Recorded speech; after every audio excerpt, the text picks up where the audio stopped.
Теперь я прошу пройти наших международных гостей, пожалуйста.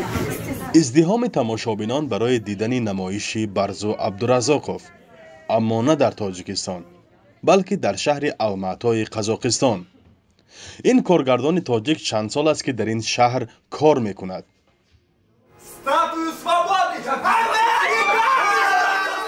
نمایشنامه همسینفان سبک‌های زندگی از روی اثر دراماتورگ لهستانی تادئوس سلابتزیانیک تهیه شده است. آن زندگی 10 جوان لهستانی و یهودی را از صنف یک تا مرگشان نقل می‌کند. واقعه‌های نمایشنامه در آخر سالهای 20 عصر گذشته می‌گذرد. برزو عبدالرزاقов میگوید موضوع نمایشنامه کهنه نشده است. معلوم است که این دردی امک‌های من و همسینفای من و اون سوختن‌های من و اون جنگ بنام شهروندی تاجیکستان بود. این سوختن‌ها بود که من این نمایش اینجا آوردم و روی صحنه آمدم. ببینید که چقدر اکتوالی است امروز. ببینید که این واقعه اوکراین، ببینید که بوچه اینجا است، ببینید که اینجا مولداوا هم هست، ببینید که امروز جنگ ایران و سعودی هم سر شد. اون حسیات و اون ترس های من بود که بالای این صحنه آمد. این نمایشنامه بار اول سال 2015 روی صحنه آمده بود و در روسیه صاحب گرند پری شده است. هنرمندان از زحمت‌های کشیده‌شان میگویند. Барзу Хайловичем работать очень легко. В плане он با برزو عبدالرزاقов کار کردن آسان است. وی از افراد غیر بازیگر توانمندی های آن را بیرون می کشد. او با هر هنرمند در علاهیدگی کار می کند. وقت جدا می کند. شب، روز. این خیلی نیست که ما فقط روزانه کار کنیم. 24 ساعت ما با او در تماس هستیم. می نویسیم و می خوریم. در صبحانه، چاشت. خوراک شام ما سری نمایشنامه کار می کردیم.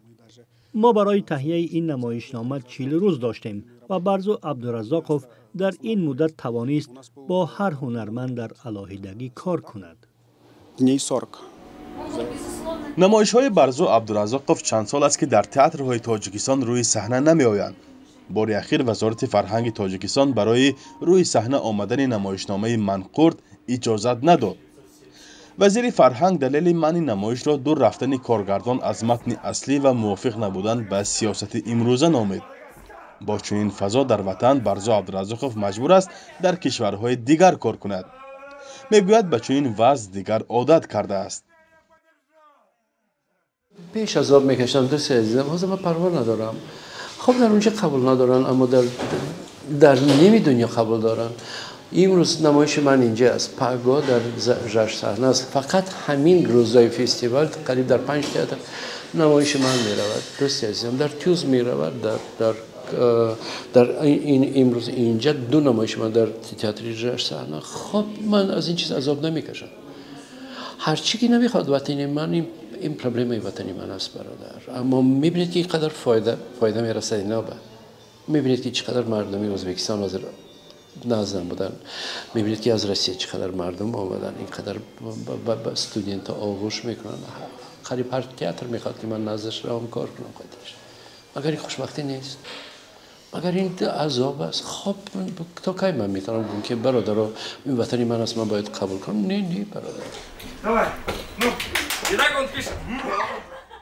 برزو عبدالرزاقов را در تئاترهای قزاقستان خوب میشناسند.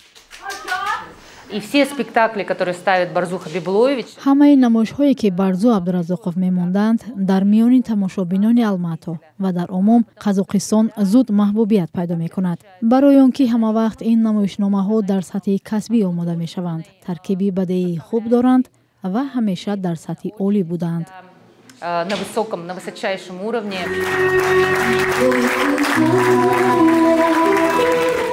این کارگردان معروف تاجیک آرزو دارد روز در وطن برای نمایش‌های او چنین کف بکوبند. هرچند امیدش سالهای اخیر کمتر و کمتر می شود. فرزان محمدی، مولا رجب یوسفی، رادیوی آزادی.